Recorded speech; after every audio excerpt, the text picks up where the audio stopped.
I got the thick skin blues. All right, let me see. And I... I'll key you in.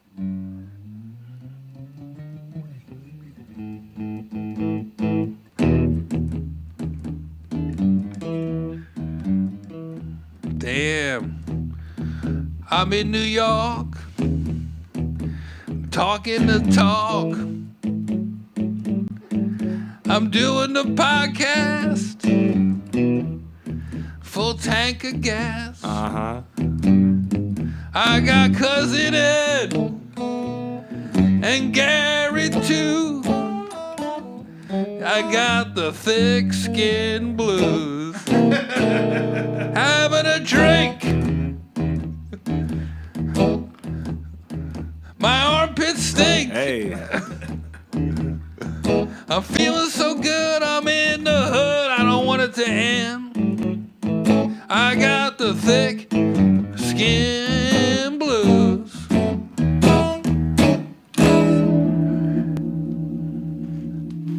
Thick skin blues.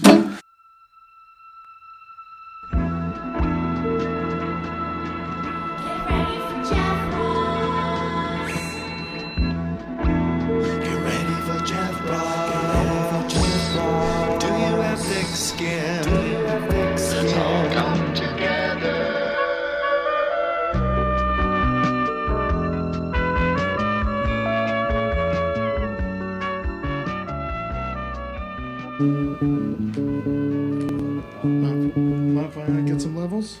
Yeah, let's do it. Hell yeah. I'm very I'm not as good as anyone else you've ever worked with. So What's that?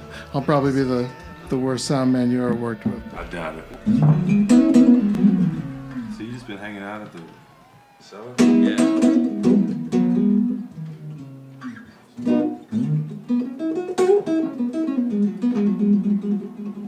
Cool, man.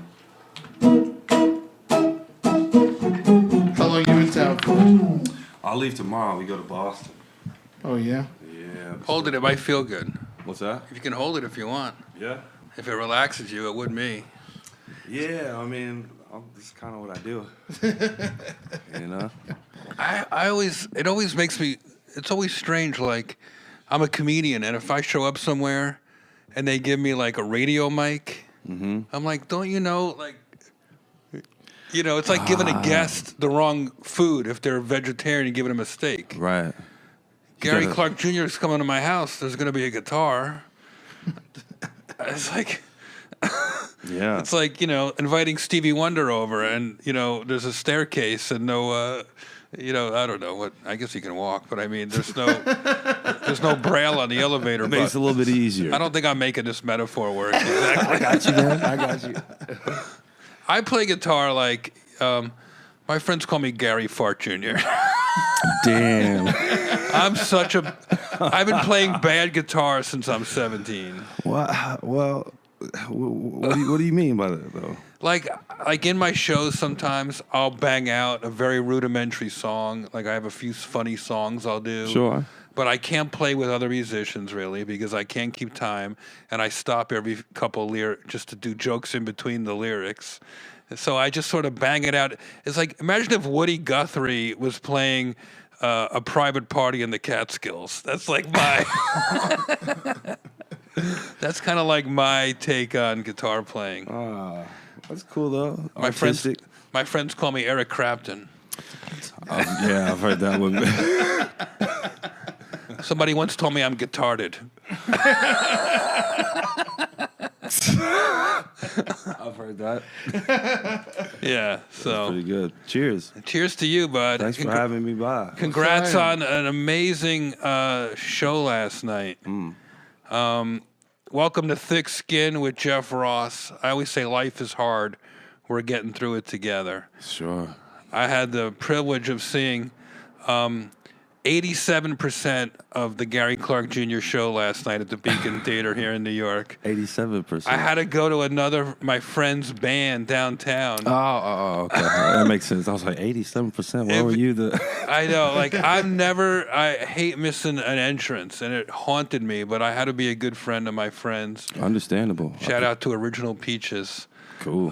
who killed it at pianos last night. But as soon as they said goodnight, I hopped it up to the Beacon Theater, and man, you lit that place up, bud. Yeah. You really did. You really did. I really think it was just an amazing, amazing experience. It felt really good. The crowd loved you. I think, thanks to you, Gary, the world is ready for an African-American blues guitar player. Yeah. I Is think it time? I think you've really paved the way, my man. That's real. That's real. Yeah, no, and it was great. It was great. You showed up on the third night, man. We were warmed up by then. You know, it was a nice I always feel like it's like that opening night, and you do a 3-night run. Mm-hmm. You know, there's nothing like opening night, but the show's never as good as the third night. Never. Even in comedy, it's the same way. I could get that. I mean, you kind of warm up. You start to understand where you're at, you know, and get that rhythm. It's Right. by the third night. If you don't show up, that's on you. And by the way, last night was Saturday night, and as a comedian, I always think to myself, if you don't kill tonight, get out of the fucking business, bro. Like, it's Saturday night. Everyone's saving up all week to go see you. Mm-hmm. You know, and you and I, we're in band. You're in a band, but they're going to see you. Mm-hmm. And with a comic, there's no like plan B. You got to be a professional. Mm-hmm. And it was amazing. I don't know. That Beacon Theater here in New York looks really good. They fixed it up real nice. Yeah, it's nice. But you know, speaking of that, you were saying I had this woman. It kind of changed the way I perform. You know, in the last couple of years, I was at this festival and I was in my own head. I was having technical issues. My amp was, you know, messing up, and I was just kind of out of it. I was just, you know, not really engaging. And this woman goes, "We're here to see you." And I was like, "Oh shit," you know. And I was, you know, you have to be in that moment, like you said. You know, they, you know, save up their money and they're coming here and, you know, this festival or on a Saturday, Friday or Saturday, you know, and they want to be, you know, taken to the outer space, you know. Everyone goes for a different reason to a show. You know, it's escapist entertainment. You know, more and more people don't go to the movies. People are afraid of terrorism, so they don't go to parades as much. You know, but I feel like when they go to see a concert, when I go see a concert, I don't see as many as I did when I was a kid. You know, so now I'm choosy. I guess I see a lot, but you gotta deliver, man. Like, I toured with Chris Rock last year, and he's like, "Man, you're just auditioning for 5 years from now when you come back. You want him to come back." Sure. And I feel like you must have repeat fans that know you. Gary Clark Jr., if you don't know, he has a new album out. It's awesome. I've been listening to it. It's called This Land, which takes me to Woody Guthrie, but when you really listen to this song, man, it reminds me more of The Clash, or I don't know, can I say Public Enemy, in that you're a blues, people call you a blues guy. What? Oh, no, you're fine. I get excited. I don't come at this as a musician, or I come at this as a fan, you know. And when, you know, blues often it's metaphors. Rock and roll is written in metaphors. People beat around the bush. And then, but you don't do that. Your lyrics are intense and they're detailed, and people grab onto that. It's like folk music in that way, which was the earliest punk rock, the earliest rap to me, the earliest, you know, what we call woke now. Yeah, woke. Yeah, I mean, I did that whole. I tried to do the metaphor thing and write like Hendrix, and I was like, you know what? It's just kind of right there, you know, fastball straight down the middle. That's what it is, you know. And to me, it was a lot easier to just kind of be real with it. Yeah. Try to paint a beautiful picture, you know. I'm just not that guy. Right. I like the details, man. It's more. I respond to that kind of writing because it's like joke writing. You're not trying to have people wonder on their way home, what did he mean by that? You're up there going right now, like, I mean, I don't have the lyrics in front of me, but it's like, it's about racism, that song. It's about being called the N-word. It's about, basically, it's about living in Texas. Yep. I really like that you don't take a shortcut. You know, I like that you're standing up for yourself and doing music that means something. Yeah, you know, I hate that. I hate that a song like that was, you know, I was inspired to, you know, have that message. You know what I mean? I hate that, but at the same time, it was 2018, 2017, and you know, all this stuff's going on, and I'm dealing with stuff, and you know, I've run around the world, and I'm around open-minded people most of the time, and I run around the world, and it's all love, and you know, and then to be back home, you know, and you know, you just a nigger to somebody, you know, it's like, oh damn, you know, I worked my whole life, it's like, you know, I got love and respect. And well, you're walking down the halls I'm trying to just do my thing, you know. It's like, all right. So I was like, okay, well, instead of tripping out, let me just get in the booth, and this is part of my experience, just like the love, just like the family, just like everything else, you know. It's part of the experience, and that's what artists are supposed to do, I guess, right? Right. If it feels right, and sometimes did that song take a long time to write, or did it come out quick? No. You were mad. I was pissed off because, you know, I got little kids, man, and just like this hate and this, I just don't want to have them grow up in this thing, and I was pissed off about it, and I got in the booth, man, and fired it off. I was sitting there for about 15 minutes, and I was like, hey, I got something, hopped in the booth, my boy Jacob hit the red button, and there it was. Really? First take? First take, went in and made some, you know, minor adjustments. I had some, you know, pronunciations and some things like that. But Well, that's because you were pissed off. yeah, and he looked at me. He was like, I don't know if I like you being pissed off on the mic. I was like, well, I don't like being pissed off. When I know you think I'm up to something, I'm just eating, I was still hungry. And this is mine, not legit. I ain't leaving and you can't take it from me. I remember when you used to tell me, nigga run, go back where you come from. Nigga run, go back where you come from.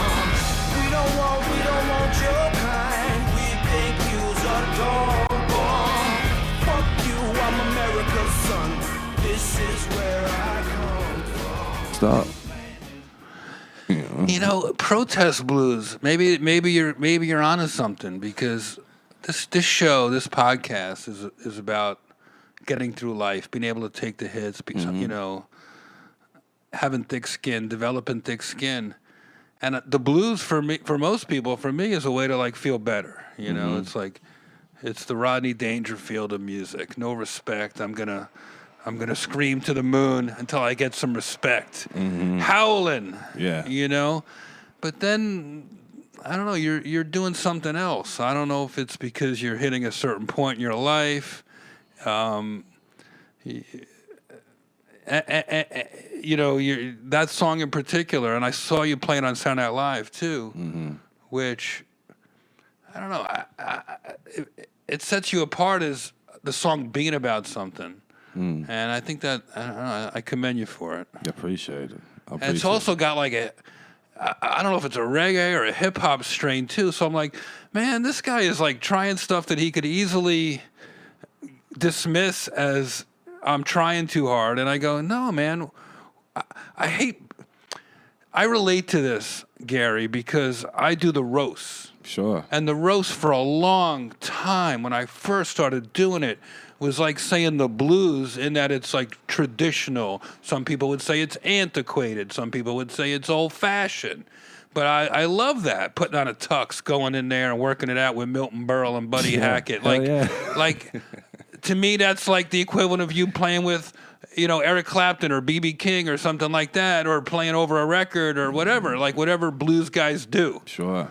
You know? Yeah, headhunting. Yeah, so when I get a chance to do that, I was all over it. Sure. You know, but at a certain point, you become your own artist, And I feel like I've done this to some extent, and I relate to you because I feel like you're doing that at this point in your life.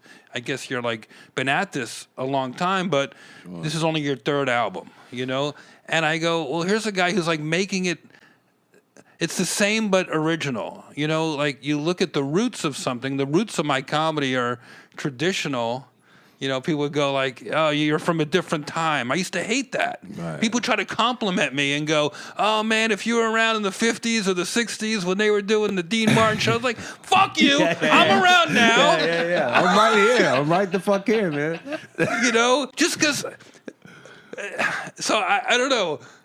I understand. I understand what you're saying completely, man. Oh, you old soul. You could have, you would have fit right in. You're not trying to get daddy's approval anymore. You know, you're whoever your blues daddies are. And I don't feel like that anymore. And at a certain point, some of those old guys, they started to turn on me. They go, oh, you changed the roast. You made him do this. You made him too dirty. You put him on TV. And I'm like, get out the way. Yeah. This is what it's going to be. This is this type of, you know, the roasts are like the blues. It's like, it's of the moment. People are getting so sensitive. Like, they need some balls in their comedy. They need some balls in their music. And I think that's why I was drawn to go see you. That's what's up, man. I respect that. Much mutual respect, man. When it comes to that, it's like, I got so much hell when I was running around in Austin trying to figure out what my voice was. You know, I was like, I'm walking in these other people's shoes, and it's like, didn't feel comfortable. I was like, I want to do something else. And it's like, you know, we call them the blues police, man. And they'll come up and right up to you and be like, you know, that's not the way that they did it. It's like, well, I'm not trying to do it the way that they did it. They did it the way that they did it because that was innovative and that was what it was at the time. We're in a brand new era. We've got all kinds of influences. We've got all kinds of stuff happening. And we can soak that up and put that out in our own, you know, unique way. That's the most beautiful thing about, you know, this comedy about music. There's no rules. You can do whatever the fuck you want. That's why you do it, man. It makes sense because if you think about it, the most original bands were the bands that started stuff. So they say the Sex Pistols started punk rock, or at least they popularized punk. And, you know, in my lifetime, we saw grunge happen in Seattle with Nirvana. Like those bands were so original. So every type of music has complete. So that's rock and roll. You know, why wouldn't the blues also once again become new? Mm-hmm. I like it, man, and I hear all kinds of influences in this album. It just came out, and so I haven't absorbed the entire thing as much as I would like. Take your time. But that's kind of what it's about too, because. Like, I put it in after I figured out how to use my iTunes, my Apple account, it took me about 45 minutes today. Yeah. I was able you know, I'm really, like, not technical. But, you were saying, yeah. But once I did, you know, I love walking around with your music because it's traveling music. It's not sit on my couch on miserable blues. It's stand up for yourself blues. It's walk tall blues. Yeah. Yeah. And that's what I felt. That's what I felt last night.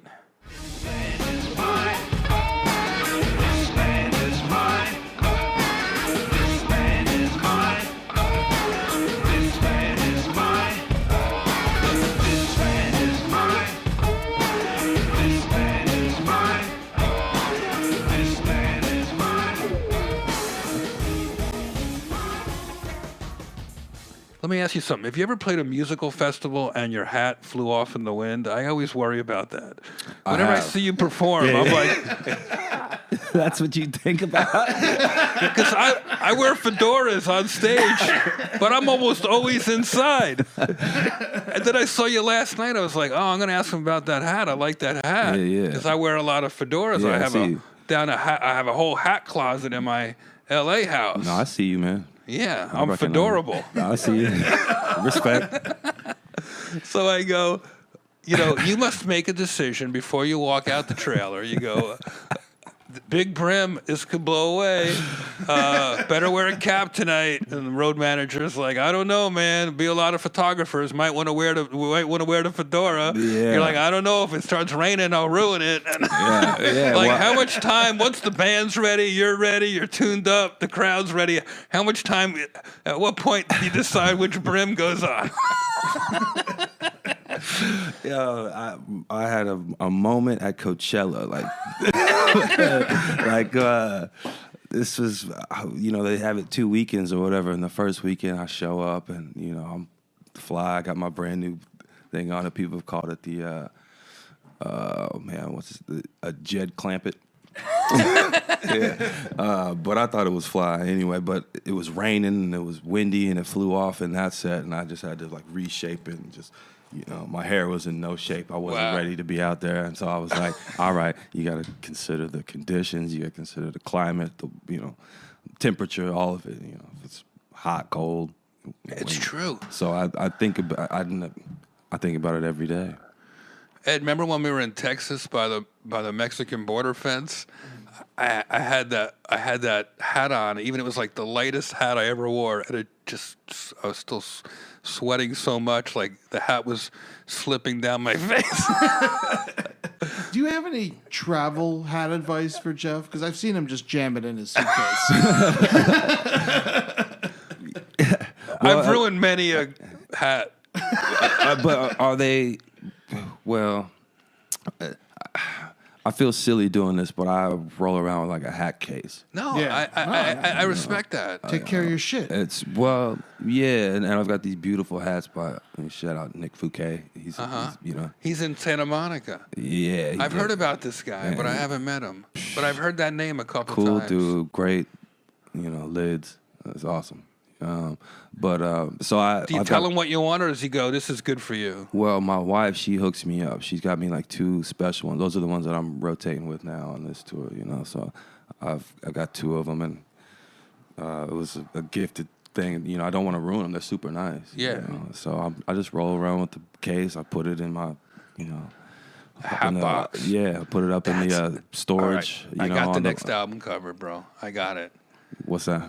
You know how the classic bluesman album cover, holding the guitar case on the railroad tracks? Sure. Hat box. Sure. Yeah. I'm with it, man. It's guitar in one hand, hat box in the other. It's the thing. Gary it's like Clark a suitcase. Jr. It looks like a snare case, so people think it's a drum. I get some strength from if I get a good hat. I don't look good in a small brim, but if I get a solid brim, I'm undeniable. I'll kill it. And I take mine off a lot. Like I tip the hat on stage, or I'll dump it on the mic stand if I want to do something where I want to use my whole face. Yeah, it's a thing, man. What is it? It's like a cape. That's exactly what it is. What you feel is like that? Can't nobody tell me shit with this thing on. Did you wear a hat as a kid? Nah. Well, I guess I've always have. I was a sports guy. I was a baseball dude. I was into I always had hats. But my dad bought me this fedora when I was like 15, and I was all awkward and tall and thin, and a big old hat just didn't look right on me. So I had to grow into it. I was hanging out at a party. Somebody took a photo with me in the hat, and I was like, damn. That was your really? Yeah. I'm into this. I started wearing hats around 15. My grandfather wore fedoras, and I just liked them. Yeah. And I would borrow his for months and months and months at a time. And then I remember, this chick I knew in high school, Julie Moss, one day she stole it. The seniors were going off on a weekend somewhere, and I went to see her off. And she grabbed my hat, just to be cute, and put it on her head and got on the bus. And I was so upset. I got my grandfather's hat that I ran down and jumped on the bus, and she thought I was coming in there to propose or something. And I was like, babe, I need that hat back. Yeah. Don't play with the hat, man. Although I did, and by the way, imagine the music fans right now who are going, he's talking to Gary Clark Jr. about fucking hats, talk about music. Hey, but you know what? It's all. I gave a fedora to Jackson Browne the other day. Nice. He just complimented on me. He complimented it when I was wearing it, and it gave me great pleasure because I don't wear super nice ones. I wear, basically disposable hats. I'll pick them up at Gorham Brothers every time there's a couple of nice ones, so that I don't have to be worried about them. Right. Well, then again, I'm not playing in front of 10,000 people at Hollywood Bowl or whatever the hell you're doing for the rest of the year. So yeah, stuff like that. I mean, it's gear. True. So shout out to the hat wearers of the world, man. It is a cape. It's a thing. It's a superhero, man. You ever get excited and throw one into the audience and be like, "Oh fuck, I should have done that"? No, no. I'm keeping my shit. I'm sorry, but I might, get some, it might be fun, some, inexpensive things, throw them out, but we'll see. Nah, but I hang on to all my stuff. You do? Yeah. Is that why you have a 50-acre farm to put all your shit? Pretty much. In Texas? Pretty much. Yeah, pretty much. It's a lot. But, yeah, man. Were you raised on a farm? No, I wasn't. It's not like a farm. It's not like animals running around. You just have some space. I got some space. 'Cause you like to get loud. I like to get loud. I like the quiet. My life is so loud all the time. Uh-huh.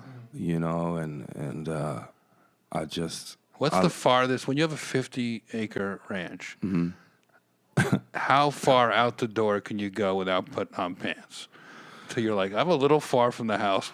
Like, there's no one around, but this is a little weird. I know you have, like, a family, and there's... but, like... You know what? I'm pretty comfortable. I walk If I around. if I had a ranch that big, I would never... I'd walk around like... Elmer Fudd would wear a shirt and no pants. I would I wouldn't be able to shit and pee and fuck without having to put anything on or off. You know what? That's a life, man. That's a life. My wife's thinking about putting up like a fence and like ivy around, and so nobody can see in. And that's my immediate thought. It's like, oh yeah, I'm just butt ass naked all day. Can't tell me nothing with the hat on. I want to talk more and get to know you. This is so much fun. And I have a few questions about last night and stuff like that. But one thing we do on this show is we try to tackle some touchy subjects. Touchy subjects. Since you're here and you have such a good sense of humor, we put together a few Texas-related touchy subjects in your honor. I appreciate it. And, I think. And oh no, it's good. It's good because we deal on this show with stuff that is uncomfortable sometimes. Sure. At the end of the show, we have a special segment called Roast in Peace, where we pay tribute to somebody who passed away recently. So, what's our first touchy subject? Our first touchy subject is South Padre Island. South Padre Island, spring break, baby. How far is that from Austin, where you're from? Ooh, That's pretty far. I'm pretty sure I've driven about 5-6 hours. Oh yeah, all right. Well, the kids in South Padre Island are getting so crazy this spring break that they're taking Border Patrol agents off of fighting the cartels and bringing them to South Padre Island to control the kids. It's been getting crazy down there. Oh yeah, no, they're complete animals. I've been down there, and it's not pretty. Here's some pictures of what's going on down there. It's like spring break for people who go to community college. Oh my! Sleeping dudes puking in the ocean. Yeah, I've been that guy. This guy. I've been that guy. That was hey, Padre. I've been that dude with a guitar. Really? Yeah, oh yeah. Have you played a spring break gig down there? No, I haven't. But it was wild down there when I was, high school, 17, 18. I seen Steve-O eat a light bulb and all kinds of weird kinds of people just puking and it's just nasty, man. It's gross. I once saw Steve-O run into a Mike Tyson's fist once. He made Mike Tyson hold his fist out and he ran into it and punched himself in the eye. Yeah. But yeah, there's something about Texas. Just people are just wired a little bit different down there. Well, these are kids from all over the nation. There's 100,000 kids in South Padre Island. But they get to that Texas water and that Texas land, and it starts to will make them bigger. Oh man, bolder. We used to go to PC, Panama City, from Tallahassee. That place gets just as crazy, if not crazier. Well, yeah, I mean, Texas, Florida. Yeah, no, it's a special connection because it's like we're the only people keeping you guys from being the worst. Thank you. Facts. Oh man. Yeah, 100,000 college kids, only 5,000 people live in the town. It's a mess. There's no more dangerous person on earth than a privileged drunk college kid on vacation. You skipped that. You didn't go to college. I missed it. You went to the school of hard reality of life. Yeah, I went to the school of, I want to ask you. I want to ask you about your childhood and stuff. But first, what else we got? What's our next touchy subject? Good news. Texas has removed hemp from the controlled substance list. Oh, great. Yeah. Gary Clark Jr. gives that our big round of applause. Yeah, just hemp, though, not actual marijuana. You know, so the rope, it's a step in the right direction. I'm going to light a joint. Yes. In the honor. In celebration. Anybody offended can go. A nice one. Yeah. Mm-hmm. Los Angeles special. Yeah, hemp was legalized nationally by the 2018 Farm Bill, but Texas is officially taking it off the controlled substance bit. We'll get there. You think so? We'll Oklahoma does it. Oklahoma's got marijuana now, so you guys can't be far behind. No, we can't be. Everything is bigger in Texas, including the prison sentences for smoking weed. Man, that's Remember sad. when I did the jail show? Yeah, Bryan, Texas. They didn't mind that I cursed or whatever. What they worried about was jokes about weed. Really? Very sensitive about that down there. What was that one you told that guy he was in there he was looking at 2-3 years? Yeah. And you're like, if you were in Colorado, you'd be driving a Cadillac. It's true, man. It's so crazy. Texas, Louisiana. They removed it from the removed hemp from the controlled substance list, but it's still on the reasons to pistol whip a hippies list. You can use hemp. But Oh my God! What's next? What's next, Ed? Oh man! All right, We like this. This is fun. Feel free to give me a rim shot on the strat. Oh man, this is. Thanks. I'll be here all week. All right, We're having a drink with Gary Clark Jr. What's our next touchy subject? We're Ed? moving out of Texas and we're going to Beverly Hills. The Playboy Mansion is haunted, apparently. Hugh Hefner's ex-lady, I might get her name wrong, Bridget Marquardt. Bridget Marquette. Bridget Marquette reveals chilling Nice lady. sights Yep. of a woman standing in a doorway. Apparently, so the Playboy Mansion is haunted. This is crazy. Really? You've been there, right? Oh, too many times. Yeah. It's haunted with the ghosts of my semen Nice. from the. Oh, man, I had this A lot of people get laid in the grotto. I got laid in the pinball room. It's a long story. Take it slow, Gary. You got shows coming up. Be careful. Yeah, I got a day off tomorrow. I'll be all right. I had this kid in 6th grade say that he had a key to the Playboy Mansion. It looked just like my house key.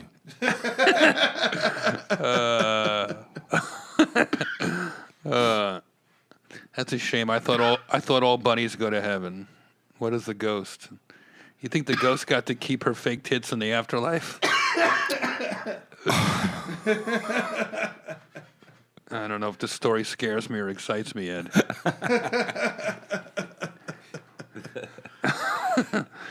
Hugh Hefner, by the way, I love that guy, Hugh Hefner, a champion of free speech. Yeah. I was thinking about him recently because somebody mentioned Dick Gregory tonight at dinner, and I love Dick Gregory. Did you know this comic, Dick Gregory? He was such an amazing dude. He was funny, and he was a prolific comic, but he was also almost like a motivational speaker. And when we roasted Hugh Hefner a couple of weeks after 9/11 in New York, it was a big deal that the show was even going on. And it sounds cliche now, but if the show didn't go on, the terrorists win. And I insisted that the show happen, and we didn't have an after party, but we had the show. And Hugh came out and all these great comics. And Hugh Hefner's request was that Dick Gregory be invited and speak. And Dick was old at the time, but he had a show-stopping performance. I remember him saying, Hugh, you were one of the first entrepreneurs to take a flat-footed black man and let him speak without dancing. He could say all the things that don't even acknowledge normal in everyday conversation. And it gave me chills thinking, like, you know, just one generation ago, like, black performers and white performers performed in different rooms. Like, it's, if the world, I know it sounds like, and I live a privileged life, but if you think about it like that, like, people worry about, like, are we going to survive this era we're in right now? I go, we've survived worse. Oh yeah. And well, Americans are. They go, well, Americans have never been this dumb before and this divided. I go, we had prohibition.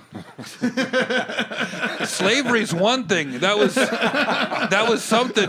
But on the sheer stupidity, slavery at least had some economic like roots. You know, people were like didn't know they were.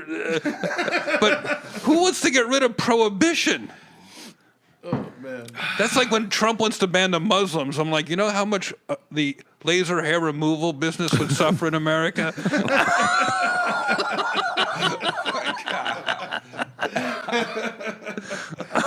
Tell it like it is. What do you think, Ed? One more funny. touchy subject. Yeah, one funny, more. dude.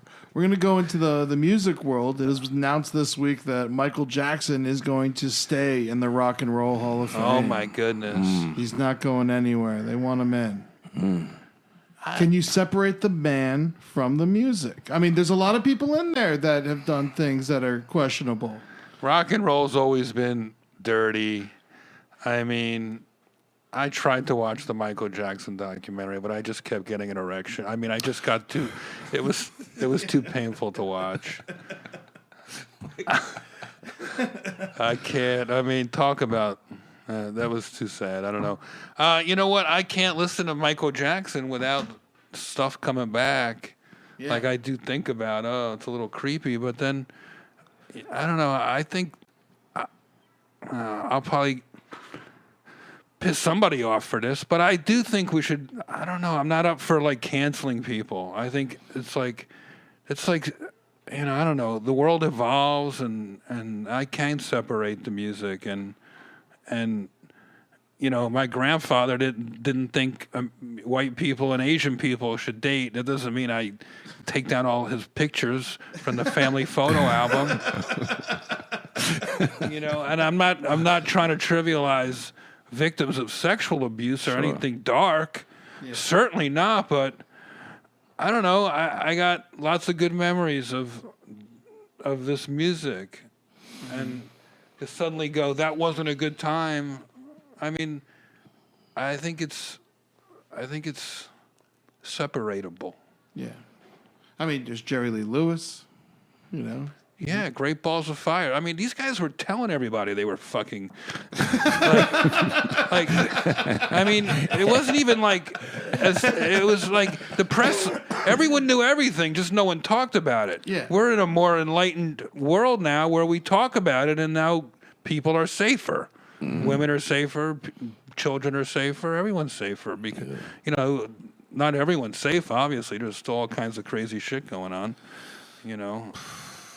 It's one of those things where it's like, it's not like we didn't know for 30 years that this kind of stuff was happening. That's what I mean. When I was going to do the Penn State jokes on the Roseanne roast, I asked my sister, like, for what she thought. I was going to dress like Joe Paterno to roast Roseanne. I did. And it was a risky comedic choice, a big swing. But, you know, I wanted to get some pop for the roast, and I knew it would be talked about. So I dressed like Joe Paterno, the Penn State coach. And the Jerry Sandusky had just gone to jail, and Joe Paterno had just died. So it was pretty raw for a lot of people.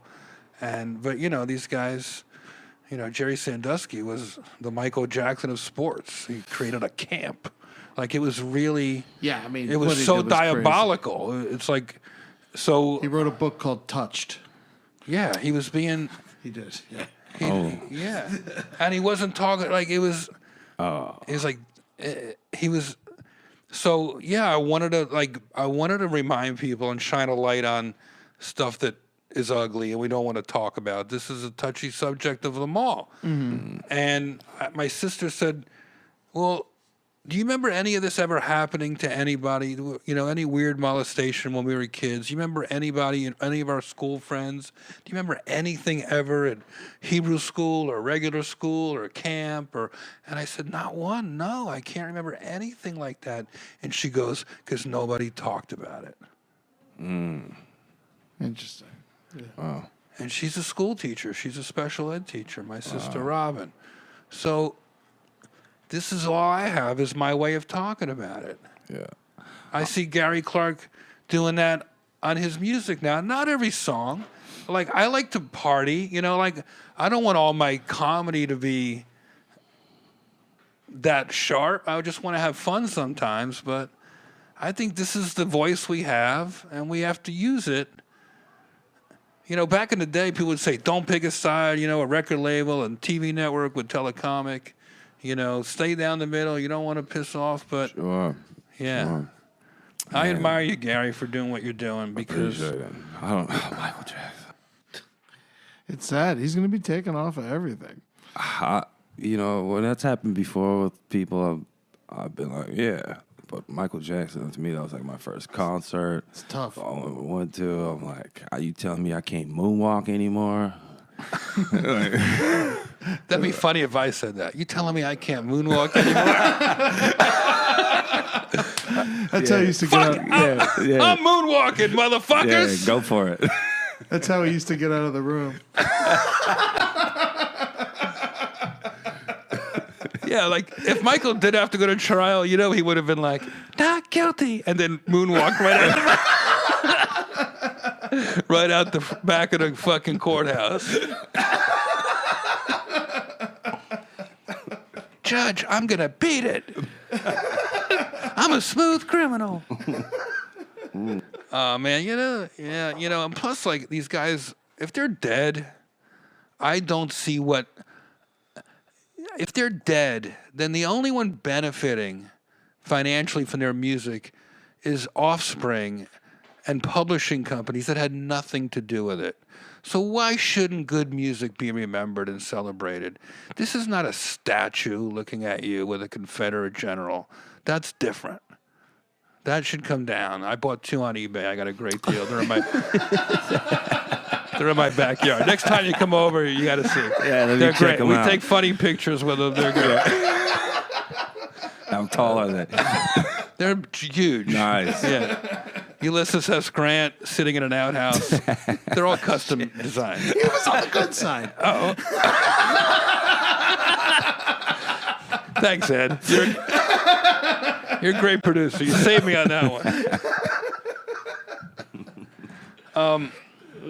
I met your whole crew last night, Gary. I met your manager. I met your tour manager. I met your band. Yeah. A lot of these guys know you since you're like a child, like a teenager. Yeah, man. And I thought that's that's such a blessing because to have that kind of support, like people you trust around or you know not to trust around, like I like when people I've known a long time are still in my life. Yeah, man. I just don't.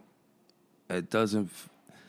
When I first got into this thing, it was like people were trying to say, "Oh, here's this person, here's that." You know, put this team together, and I had my squad.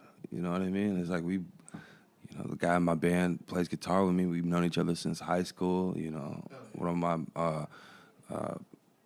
guy who used to manage me. You know, help me print my first flyers. Chris Christian. You know what I mean? Like he's, it's like. I need these people in my life, man. It's like I don't want to get lost in the shuffle. I've heard too many stories about like losing your way, you know, and I'm still trying to get a plate at Thanksgiving when I come home and not get the evil eye. You know what I mean? It's like, and I love my people. They've been with me since there was 6 people in the club. You know what I mean? So we should all be able to hang out here and watch, 6,000. You know what I mean? And live that together. You know, go That's from why I went to my traveling friend's band before I missed your beginning last night. Yeah. Because as much as I didn't want to tell you I missed the beginning, I didn't want to tell them I didn't come to their show. Hell yeah. You got those are your people, man. It's a struggle sometimes but it's a great thing about New York, man. You can double up in a night, and I still made it on stage by 1 a.m. That's badass. But that's important, man. You don't want to lose those people. You know? Yeah. I don't want to.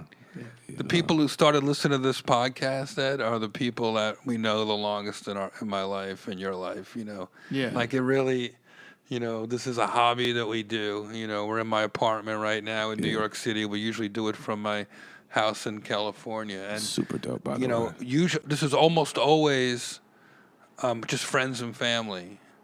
So, you know, I don't know, there's something about you. When you sat down at the Comedy Store the other night and we ordered a drink and, you know, the wife was probably ready to go home. Oh, yeah. But she was like, I gotta get home. It's nothing against Nicole. She's lovely, but, you know, it was like 2:30 in the morning. Yeah, she woke But up you with had the just kids done a and show, stuff. and I had just done a show, and we didn't really see each other's shows that night. Right. You know, but we had that look of like,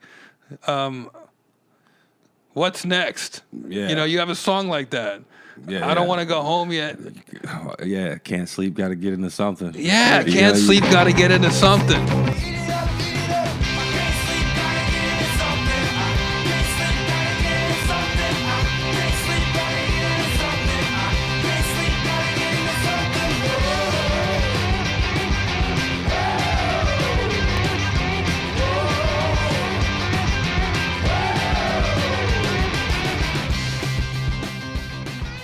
You get off that stage, you get that adrenaline, you know, you're buzzing from that thing. And it's like, it takes me a while to wind down, you know. And then we just started talking, and I was like, "Oh, you know what? I like this guy. You talked to me like you were a comedian." Huh. I started to go like, "What is it about comedy and music and comedy when the personalities are similar?" And I was talking to John Mayer about this recently. It's writing. I think the connection, Gary, is writing. Yeah. You know, we're using the words economically. You know, I can tell that you're meticulous over your writing. It's important to you, you know. And I think that that's what connects comics and musicians. Oh, of course. I got so much respect for what it takes to come up with, you know, just the delivery. Every word matters, you know, and you're leading to somewhere, and it's like just so quick and sharp, and you might take a left and, you know, turn right here. You don't expect it, and then something will come back around, and it's just, I'm intrigued, man. I'm in love with that. What y'all do, the process. It's beautiful. It's beautiful to me, man. I'm curious about the mind, because I think I relate, you know. I'm like, man, and a deeper level than just like, ha ha. It's like, man, I feel that. You're know? more than an audience member. You're observing it. You're in a technical, almost jealousy. I feel like I'm jealous of musicians, and musicians are jealous of comedians, but for different reasons. Mm-hmm. Like, I'm jealous of the fun you have, being able to like get that level of energy at the Beacon Theater. You know, I can fill a room with laughs. I get to do it by myself, and I think that's fascinating to a musician, because I don't have a guitar around my neck, and I don't have a band, and if I go down solo. It's a long ride home. Yeah. I don't get to cuddle up with the drummer and go, "What happened?" True. Or, hey, man, you missed that, you know. But then again, I don't have to worry about how he felt about anything either. Like, I'm solo, you know, if it went good. But and I think I don't know why musicians look at comedians. You know, I don't know what that is. What do you think that is? I'm not sure, but I think that, you know, it's that immediate response. You're making people feel something and be in a moment. Yeah. You know what I mean? And I think that the exciting thing about it seems fun to make people laugh. That seems like, you know, I have a whole crowd of people. You turn them on so much so that they, like, you know, are coughing, laughing, or like doubled over. You know what I mean? Like choking on. You know, it's like that shit is hilarious to me. My dad grew up, you know, raised me up watching, you know, stand-up comedy. Is that right? See, like, him and his uncle and my uncles and like his. What was your names? Who was Gary Senior? Who was he? Who was he? Yeah. Man, sales guy, man, a hustler. He was a sales guy, feeding 4 kids. You know, sold cars, insurance, houses, women's shoes. Really? Men's suits. Huh. You know, everything. Just everything to keep the lights on. Did he travel? Nah, well, not really. Every now and then he would travel, like, you know, somewhere to go to some corporate meeting or something like that for the business. And, you know, I remember he brought me home like a Chicago Bulls hat, you know, when he came to Chicago, and, you know, little things like that. But for the most part, he was, I would see him at night, you know, he would come home and kind of kick his shoes back and pour himself up a little cup and sit back and, you know, just laugh.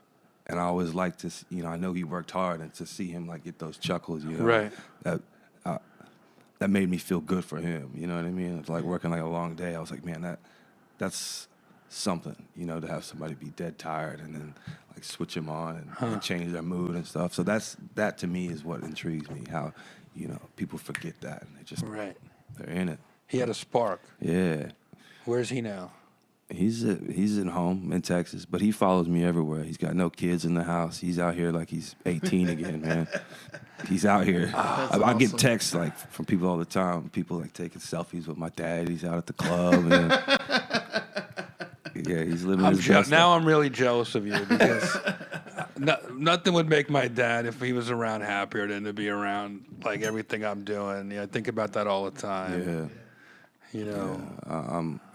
I'm lucky in that way. So they want to come even out. the goofy aspects of having your parents around, you know, like compared to not having them around, like, and then you go, oh, now I got to worry about them. Are they okay? Are they falling asleep in the front row? Are they ready to go home? And I want to hang out. Like, it'll be worth it. One day you'll look back and go, I'm so glad they saw all this go down. Oh yeah, I mean they love it. My biggest concern is my mom hates that I'm smoking, so I'll be, you know, at a big venue with my name on it, and I'll be like hiding around the corner, smoking a cigarette, hoping my mom doesn't walk up. You know what I mean?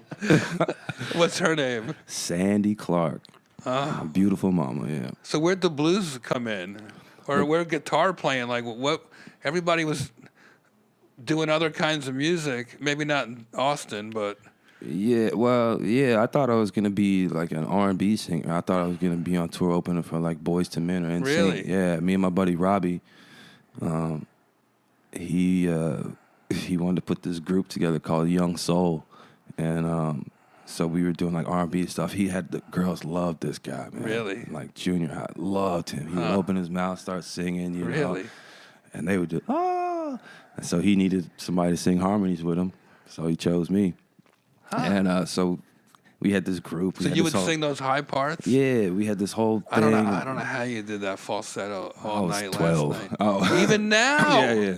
No wonder you like Michael Jackson. As soon as I heard it, I'm like, Yeah, but I grew up listening to, like, my dad would listen to like old soul stuff like Curtis Mayfield and Smokey Robinson and, you know, Eddie Kendricks, like, you know. Yeah, you know, those guys who was, you know, crooning way up there. Al Green. You know what I mean? I'd be listening to Al Green and his like Toyota Love, you know. You know, piece of shit. Be backfiring all the time. Drop me off in school. He'd be bumping Al Green, you know. So, really? Yeah, so those were my jams. So that's what I did, you know. And then my friend Eve down the street, Eve Monse, she had a band, and they would be practicing all the time. It was like a all-girl band, 3-piece, like punk, rock and roll, badass. You know, and they had like arcade games in the garage, like all kinds of pinball stuff and basketball hoops. So they had like the hang of the neighborhood, you know. Yeah. And my boy Robbie moved to France, and so I was just like a solo R&B singer, and that wasn't working for me. And I was like, let me get into this guitar thing. What wasn't working? Well, it didn't feel right, or it wasn't. I just had no, you know, we had this whole. He was the lead singer of the group. I thought we were superstars. This is 6th grade, you know, 7th grade. You know what I mean? I was like, oh man, the main guy left. My Timberlake left, bro. So I'm just out there, and but I just loved how much fun they seemed like they were playing guitar, and it was like a skill, and you were learning something. You know what I mean? And so I wanted to get in that too. I ended up going to her house, and this, you know, this white girl from Houston was like showing me like who Muddy Waters was, you know, and I'm like, how the hell, what, you know, and We went down to a blues jam. She wanted to go down to a blues jam for her 15th birthday down on 6th Street. Really? And so we showed up, played the one Stevie Ray Vaughan song we knew, and a T-Bone Shuffle, a T-Bone Walker, and we just were like hooked, man. Really? We had these old guys come up and they would show us, man, here's Howlin' Wolf, here's Muddy Waters, here's B.B. King. Listen to this radio station on Saturday night. They play all blues. Listen to this station on Monday night. They play a blues. You can double tape, you know, and they would bring us like, you know, cassette tapes and CDs, and just they were excited that these young kids were interested in the blues, because there was like, you know, this thing's dying. Yeah. Who we got to pass this on to? A lot of, you know, old bitter blues guys, you know, some of them got no kids. So here these young people come and they're like, here, I could show them this. And so we just got invited. We would show up and we get to play up on stage. So how big was your like crew? How many people were they showing this to? Like, were your high school friends coming with you and stuff? No, my high school friends were like, what the hell y'all doing? See, that's what I'm saying about the roast. My peers would make fun of me for like going to hang with the old guys at the Friars Club. Right. It's a sacrifice you make not to go to with the cool crew. Right. Yeah. Like you're listening to Muddy Waters, and everybody when everybody else was probably listening to, I don't know, hip hop. Yeah, I mean, and I was doing that too. But I remember I came to school with like a signed Jimmy Vaughn T-shirt, and people were like, "Who the fuck is that?"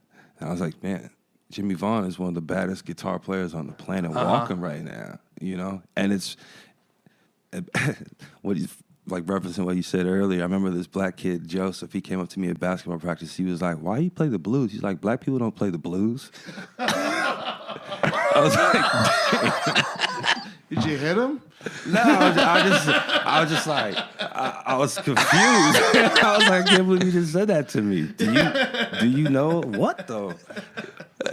That's crazy. That's so funny. Yeah. Black people invented the blues. Yeah, he said black people don't play the blues, and I was like, man, I was taken back by that. That became your mission, bud. Yeah, but it was cool. I mean, come on. When you're it's a young like you're person, reminding people about, you know, they call it a mitzvah, is when you remind people about who came before you. And that's all you owe the past, is a tip of the hat, if you will. Other than that, you don't owe them anything. I like that and I've heard you've been criticized for like stepping out of traditional blues. I've heard that, but I put my fist down when I hear that, because I go, that's like condemning somebody to a simple derivative career. Yeah. I go, if the guy wants to do whatever the fuck he wants, I went through this. I had the instinct to even notice as a kid, like when Aerosmith joined up with Run DMC, I predicted that shit. I was a college radio DJ in Boston, and I go, Aerosmith needs something. Hip hop's getting really big. Somebody should do a hip hop version of Walk This Way. Oh shit. And I was an intern at the rock station, WBCM, but I was a music director at my college radio station, WTBU, at Boston University. And I said this shit, and it came out. And everybody called me because I said it on the college radio. How long afterwards? It was within like 4 or 5 months or something. It was crazy. Like maybe the summer happened or Christmas happened. It was like a while later. But, you know, I was probably making a bunch of like kind of like stuff like that all the time, I would say, because I heard everything back then. Like Boston was cold. You know, I had records sent to me, and, you know, by the hundreds. I was a music director, so I'm opening the packages. And I'm going to Newbury Comics and seeing what's selling, and I really took the job seriously. It taught me a lot about what audiences like, but I always admired bands that tried something different. You know, even Kiss, my favorite band of all time when I was a kid, stepped out and did like a one, I was made for loving you, baby. It was like their disco swing, and it was a huge hit. And, you know, like traditional Kiss fans, they got tons of shit. Like, I was kind of on the fence. I didn't really care one way or another. I was kind of already coming out of my Kiss phase. But when I saw them at the Forum last month, it was the biggest fucking song at the end of the show. Like, people bugged out at their disco track because it stood the test of time as a catchy song, and it just wasn't like Detroit Rock City or whatever. Yeah. So I don't know. I admire you for the swings you're taking with this music. Yeah, thanks, man. You know, I it was of course you have reservations or not reservations, but like, you know, thoughts of what if this doesn't work, you know, trying new things or whatever, you know. Yeah, and I recently saw like this, you know, this comment.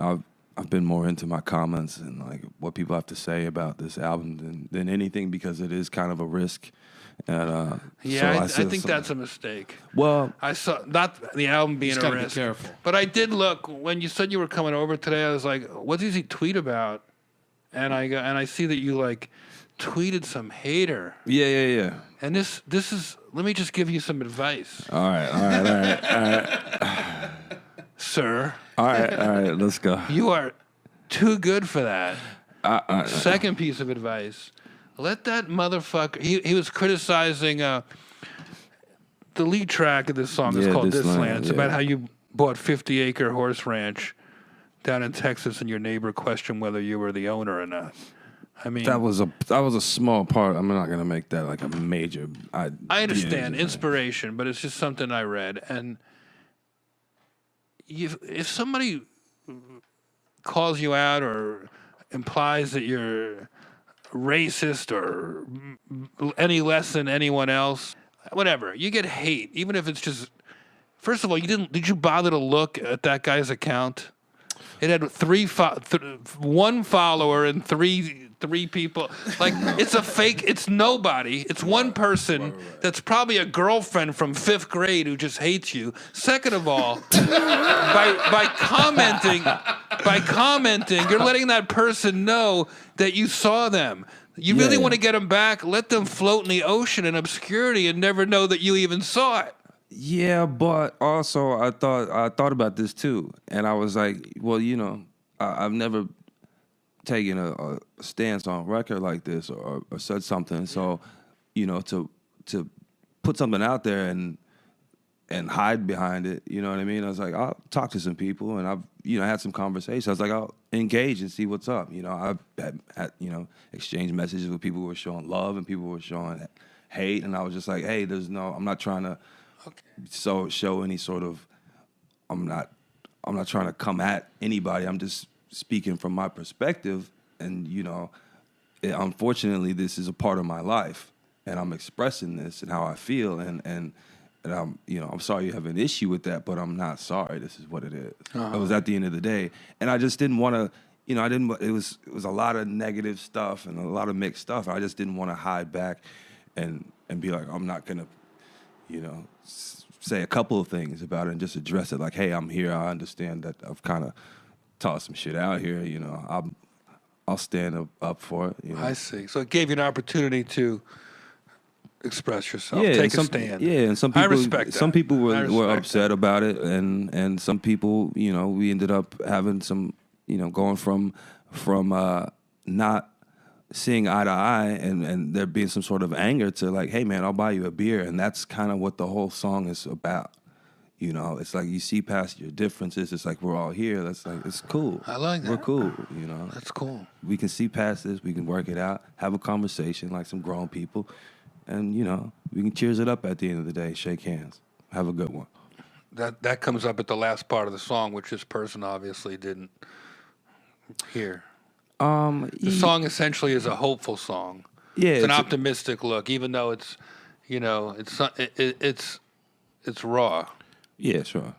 I mean, but I looked at the like video and it's Confederate imagery and it's intense. Well, you know, that was what my life was. You know, it was like I remember this story of, you know, James Byrd Jr. in Texas. You know, being dragged behind a truck by 3 guys.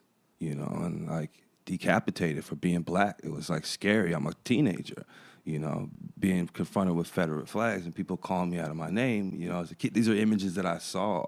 So as much as people may say that this isn't what it's meant to be, that's how it was presented to me. So I see that, you know what I mean? That's what it makes me think of, along with many other people. So it's like, you know, just expressing what it is, you know. I think it's great. Yeah. Good for you, man. I hope it sells a lot of records. And, You're on this crazy intense world tour, man. That is like we're all over. You're just at the beginning of it. Yeah. You're going all over the world. Dude, I don't know. Do you look at your whole itinerary when you go out for a minute? I do, because I do them one at a time, or I organize like 3 or 4 or 5 shows. Yeah. But then again, like I said, it's just me. Right. If I had to coordinate with the whole band and these arenas that you're playing. Do you like that freedom of just like doing? I make the most of it. Yeah. I think like I said, I'm jealous. I'd much rather be able to sit behind the drums and go play, the Beacon Theater or play guitar at the Hollywood Bowl like you're going to do. Yeah, but you're doing that thing. I do my thing, but I'm just saying, like, I feel you. Gets lonely in Tempe. It's actually, it does not get lonely in Tempe, but that's another story for another podcast. Yeah. Got it. What happens when you get sad? Does the blues become even harder to play? Because I feel like the blues, this podcast is about, thick skin. We've been doing a lot of mourning. We had a couple of buddies pass away recently, comics buddies. And so, like, tell us some advice for people that get blue. What have you learned, Gary, like from your fans or through your music? How does the blues help? How does the What can blues people help? do to feel better? Is there an artist you listen to when you're down? Is there an artist I listen to when I'm down? Who puts a smile on your face, no matter what mood you're in? Always Stevie Wonder. Hell yeah! I had a feeling you were going to say that. Oh, that was Why? I don't know. I was because I mean that's what I was. I was like, Stevie could always make you happy no matter what. Yeah. He's delightful. Exactly. Yeah. It goes away. He's a funny guy. I don't know if you ever talked to Stevie Wonder, but he's got great wit. No, I sat in a room. I sat in a room like right next to him for like 15 minutes, and I didn't know what to say. I didn't want to say anything stupid. He thought you were Chris Rock. I sat in one time with him too, and it was terrible. I did a terrible job. Oh, really? I mean, he's a real musician, man. I bang around on a guitar. So what do you think you did wrong? You overplayed or you underplayed? Well, he called me up. I was gonna do Superstition with him, and he called me up on like My Sharia Moore, and I'm like, dude, I don't know that. And so I'm just up there, got the best seat in the house. I'm just staring and trying to like pluck a little bit and make a sound so people know I'm there.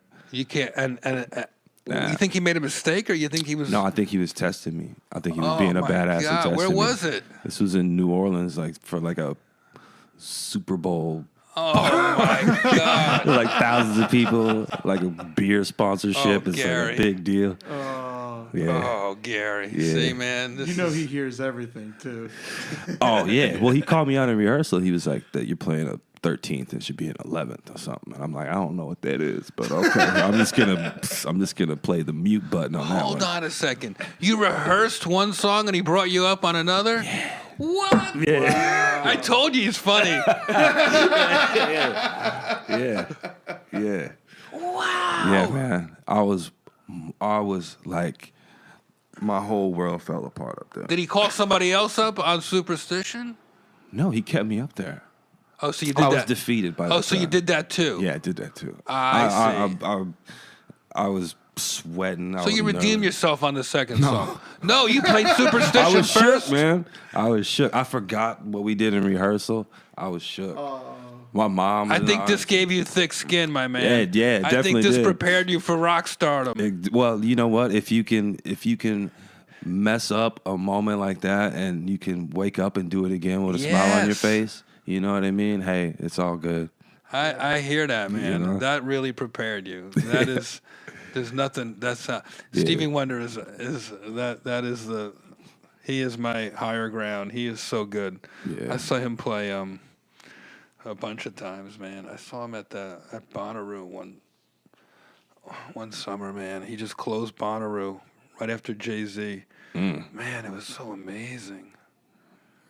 And I met him a couple times because he'll show up at Dave Chappelle shows when I'm on a bill with Dave. Oh, cool. Sometimes I'll come out as a surprise guest before Chappelle and just warm up the crowd, roast the crowd. Sure. And Stevie loves comedy, man. And he'll do improv with his backup singers and stuff too. He's so funny. Yeah, he's pretty great live. And then the one time I really got the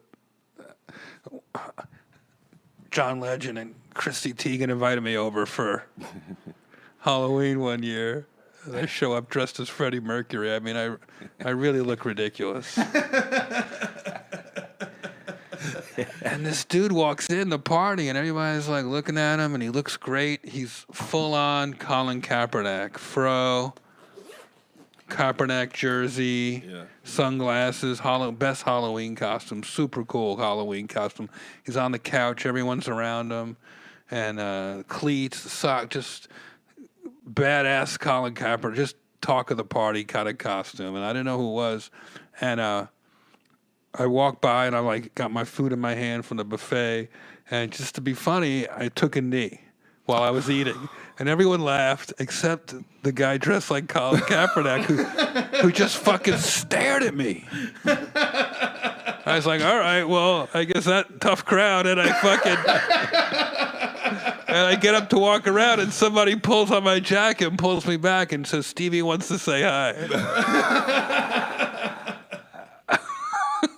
That was pretty good. So shout out to the great Stevie Wonder, the man that Gary listens to when he's feeling the blues. That sounds nice.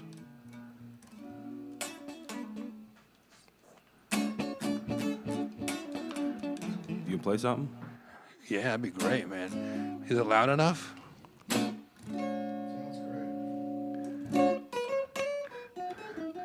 Gary Clark Jr. on Thick Skin.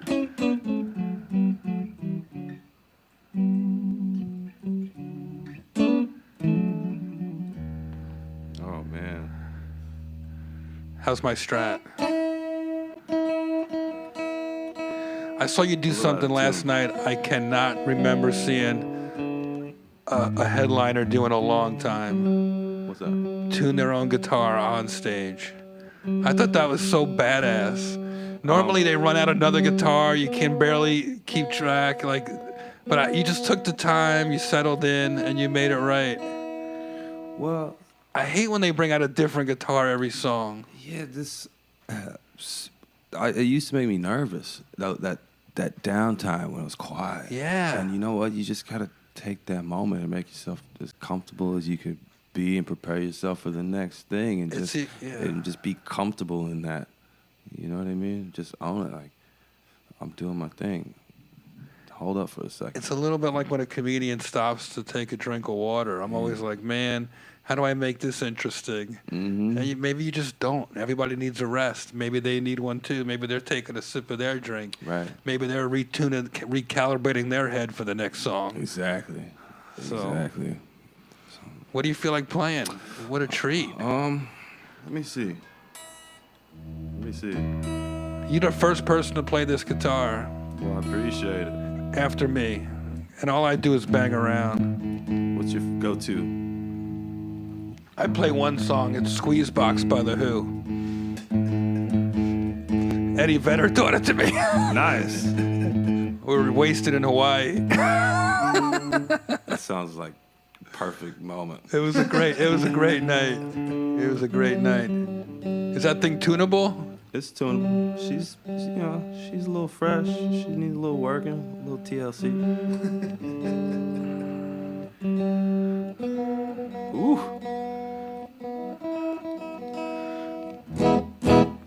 No. Let's go. How old were you when you started playing? I was 12. 12 years old. Really? Who bought you that guitar? My folks did. Bought me one at 12 finally. Did you ever play? After asking Did you ever for a play while. anything else? No, not really. You worry about you got kids and stuff. You worry about your fingers. Do I worry about You got dogs. No, Are you dog. aren't you worried about if anything happens, you got to cancel a fucking 58 city tour? Well, yeah. Well, You had a broken hand once. yeah, I did. I don't drink rum anymore. What were you doing?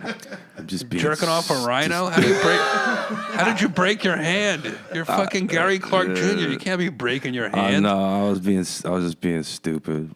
Just being stupid. Yeah, it's not good. You should get him insured. Well, yeah. Troy Polamalu got his hair insured.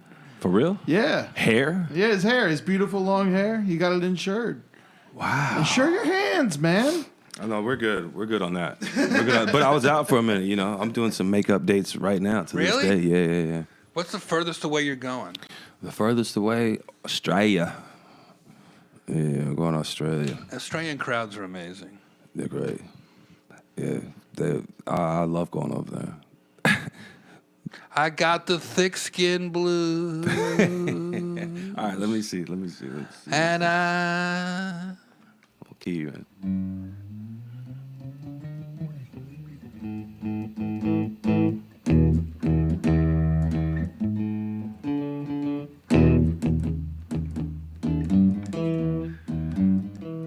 Damn.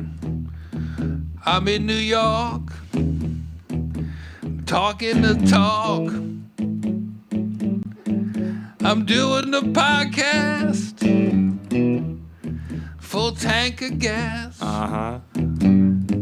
I got Cousin Ed and Gary too. I got the thick skin blues.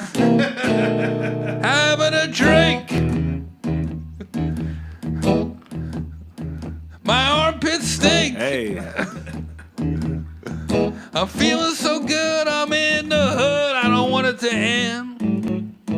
I got the thick skin blues.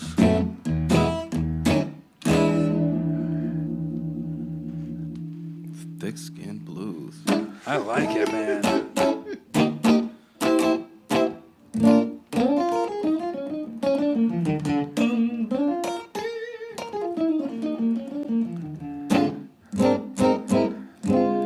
Slow down. I'm having trouble following that. Yeah, I'm Last night you were playing at one point so fast that I was like, I wish he would slow down so I can see what he's doing. Oh man. I mean, it's not. It's like a magic trick at some points. Sometimes I just get to going and I don't know when to stop. Do you know when? I'm out of control. It's like autopilot. I don't know, man. It's really impressive. Some people might call that, just wanking on the guitar. It's unnecessary. But no, you know it's what? fun. I love doing it. You got it. I love that it's all different colors, man. Your show is fast. It's slow. It's slow. It's fast, and it's super fast. And then you do come together at the end, which.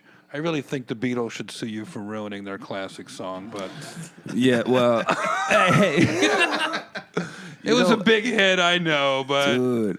You know what? I like how you flipped the timing up on it. I loved it, man. It was a perfect way to wrap up the night. Yeah, it really was. I love that, and Catfish, by the way. Oh yeah, that's a great one, man. To bring out, do something classic. Yeah, it's no, classic. But that's funny that, man. When I did that Beatles thing, I didn't even know what I was doing. I didn't know that it was going to be for like a big film or nothing because they didn't tell me. Right. So I walk in the studio. I'm like, I'm going to go in the studio with Junkie XL and we're going to do this weird, funky version of Come Together. I'm like, yeah, it'll be fun. And then it blew up into this thing. I was like, fuck. That's so fun, though, man. That's so fun. Yeah. I mean, if you're going to cover a song, cover the Beatles. Yeah. Because that's one of my people favorites. Wouldn't expect. Right. I love it. That was great, man. It was a great way to wrap up the show. Speaking of wrapping up shows, we end our show the same way every time, and it would mean a lot to the family of our honoree this week, I'm sure, wherever they are, if you helped us, Gary. What do you need? It's time for Roast in Peace.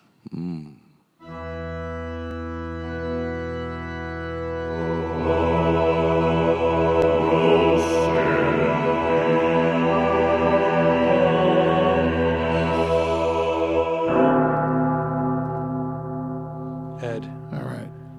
a sad one. There's a local story, a New York story. Will you play some blues for this? This is our Roast in Peace segment. Who passed away, Ed? New York hasn't had a big mob hit in a while. The Gambino family just got one less meatball. The head of the Gambino crime family, Francesco Frankie Boy Cali, was gunned down in his front yard in Staten Island. Stories like this is a handy reminder to stay out of Staten Island. What else? In Staten Island, they sleep with the roaches, not the fishes. Cali was hit 10 times over his body with bullets from a 9mm, or as the Italians call it, suicide.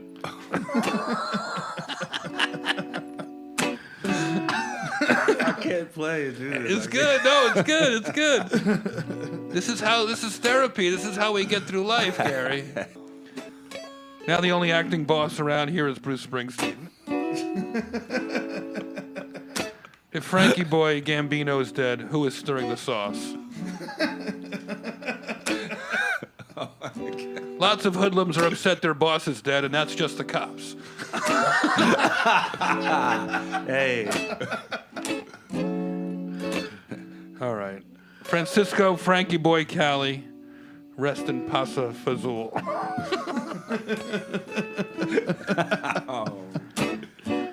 Gary Clark Jr., folks, I highly recommend you go see his show. He is going everywhere. How do we get tickets to your shows? Ed, do you have that? GaryClarkJr.com. GaryClarkJr.com. 58 shows left before September. Or through September. Thank you. That's crazy, man. Yeah, thank you. Sorry, I didn't mean to put it like that. Nah, I love it, man. Look, hey, man, it's awesome. We've been able to run around and people are showing up and packing these places, man, and we're getting booked. It's beautiful. I'm loving it. You're going to Japan. You're going to Australia. Yes. Hollywood Bowl. Mm-hmm. You're doing the Ryman a couple times. Ryman, yes. That's cool. Yeah, I love that place. That is cool. Some legendary venue. You know what it is. You get to step in these rooms, man, where... Oh, you haven't been at Zany's in Nashville. I don't play the Ryman. I think I have. I have, actually. Well, safe travels out there, bud, man. Thanks for the invite, for you, man. I'm really rooting for you. I'm glad I ran into you. It's been cool. Yeah, it's really cool, man. It means a lot that you came over, too. Yeah, we loved having you, man. I feel bad you left your wife and kids in the car downstairs.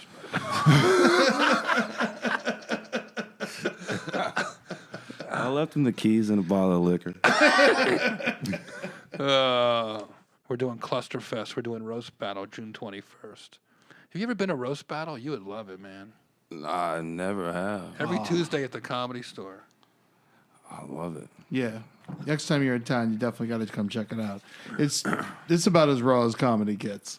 I'm into it. Then we're doing a big arena show in San Francisco on June 21st. Tell them about the benefit, Ed. April 1st. April 1st, the Jason Signs Benefit Extravaganza. We're raising money for a comedian that fell and broke his back. And we've got to cover his medical bills because when he fell, he had no insurance. And he's a comic, and so you got to take care of the other comedians. And that's I think it's great, man. That's the way it goes. We got to help each other out. If we don't help each other out, no one will. April 1st is my anniversary, my comedy anniversary. I can't think of a better way to spend it than helping out another comedian. Oh, that's nice, man. The Regent Theater, April 1st. We're also doing shows in New York and in D.C. on the same day. Well, D.C.'s on 4/3. But the one in New York is going to be at Arlene's Grocery, and there's a whole bunch of cool comedians on it. Jermaine Fowler, Rory Scovel. Cool. Yeah, it's going to be great. Shashir Zameda. She's awesome. Yeah. Check us out on iTunes and rate and review us. Check us out on Spotify. We're up there now. How fun. Yeah, no, it's fun. I feel like an actual podcast. I know. This is great. This is the most fun, cathartic hobby I could ever have. Fucking rock stars coming by the house. How great is this, man? All right. Thanks for listening, everybody. Thanks, Ed. Thanks, Gary. Thanks to all the people out there. Life is hard, but don't worry. We're going to get through it together. Thanks for listening. Bye.